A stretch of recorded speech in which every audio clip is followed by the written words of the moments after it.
Chapter 116. Nate collapsed against the wall next to an exhausted Aura. Even with how hurt the cultivators had been, the fight hadn't been easy.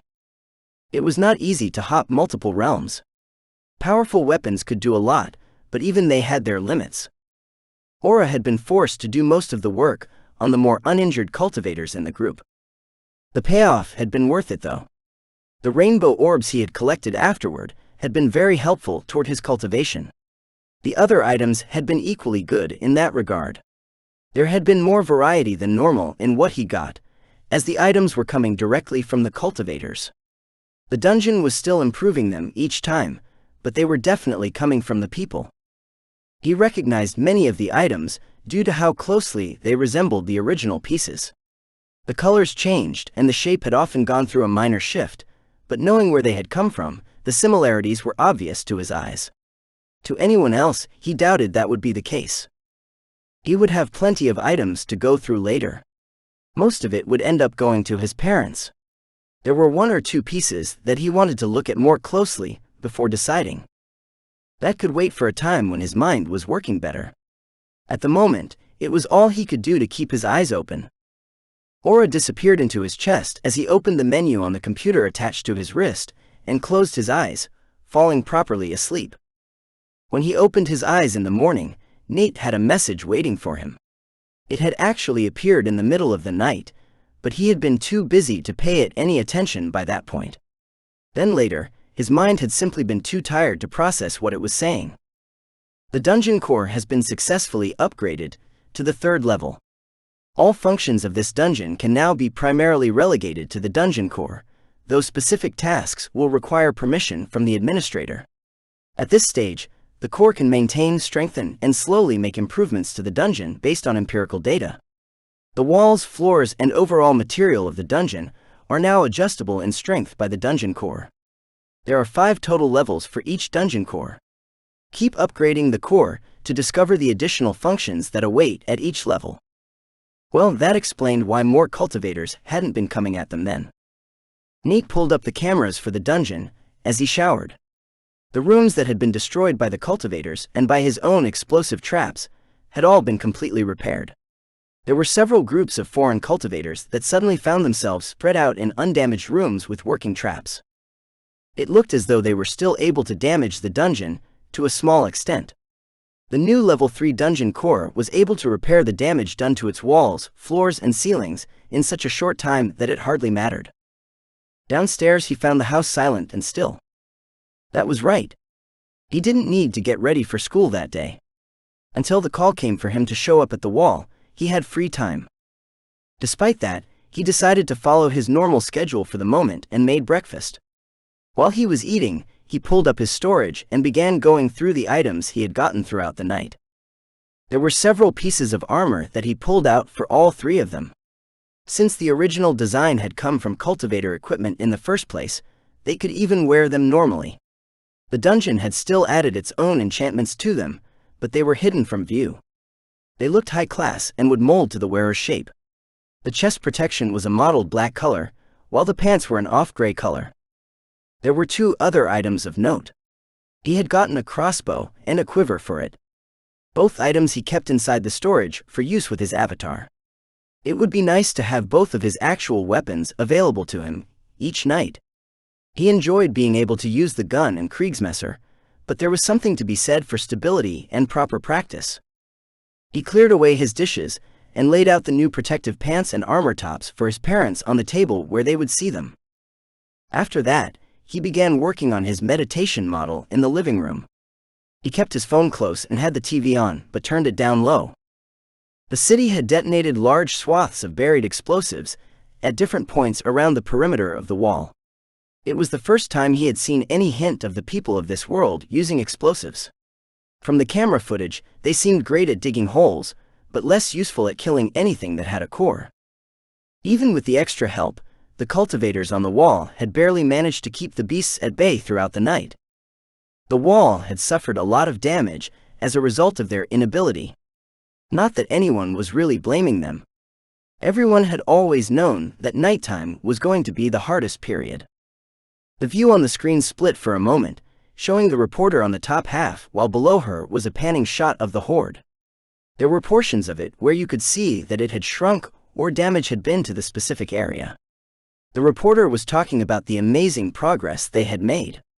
Despite that, it was obvious that they were in a losing battle. Even with the constant expeditions out into the dimensional zone and surrounding areas, the number of beasts hadn't shrunk at all. Now they were seeing how many there actually were, as they came from all around and converged on their city. With a shake of his head, he went back to working on his meditation art. There was nothing he could do about the situation. He was nothing more than a very small cog in an extremely large machine.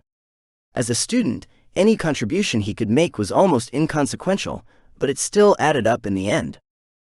While he and his parents could now easily pack up their house and leave, that was not the case for anyone else.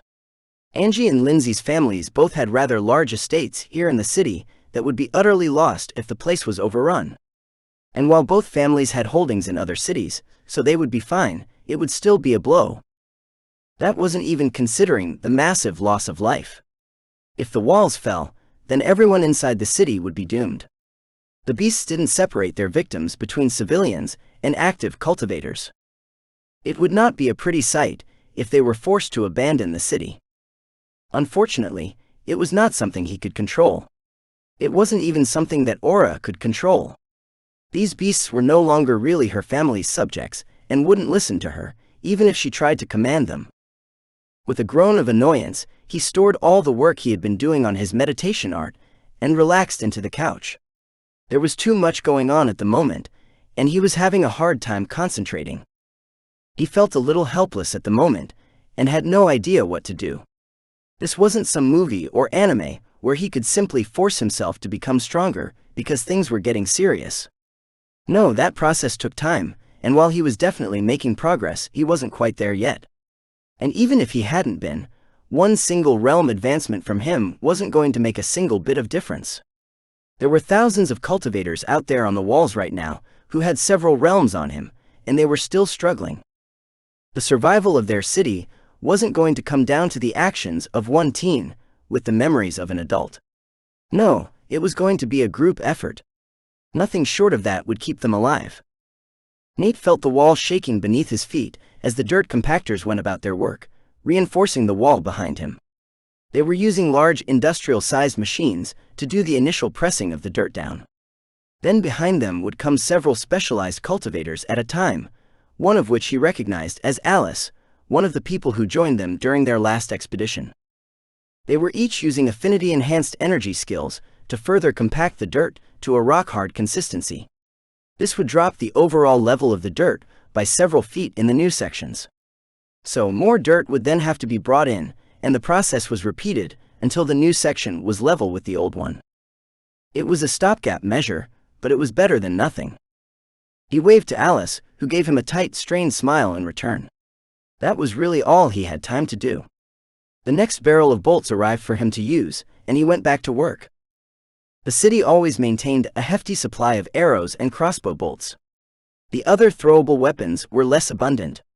Teams of cultivators that were being sent out of the gate already had an additional goal for their trips. They needed to retrieve as many usable arrows, bolts, and thrown spears as possible. The people of the city were already making more of each to ensure they never ran the risk of running out.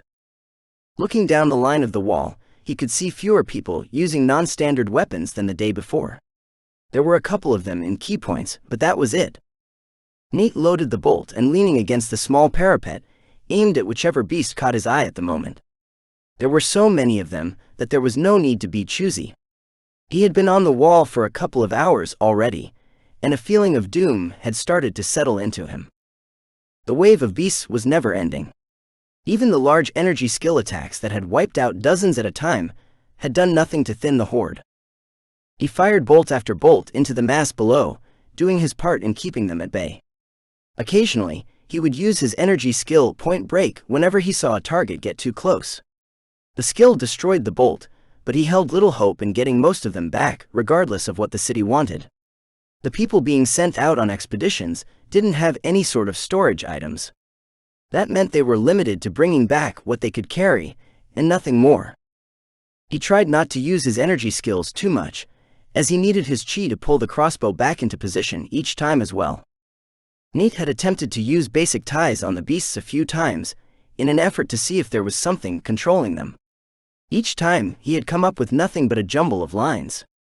There were the usual ties between related beasts, packs, and a few others, but nothing that drew them all together.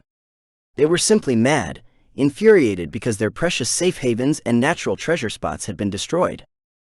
And instead of going after the idiots who had caused the damage, they were attacking the closest mass of people. Down on the ground, one of the expeditionary forces launched a fierce counterattack. Powerful energy skills burst into being.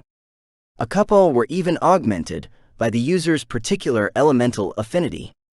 Instantly, an area of land 200 yards in front of the wall and 30 feet wide was laid bare of life. The ground itself had seemed to come to life as roots, blades of grass, and everything else vegetative reared up and speared through the beasts. A sharp burst of wind cut them all to the bone, leaving them on the ground bleeding. The third attack finished them off, as a powerful beam of fire seared the flesh right off their bones.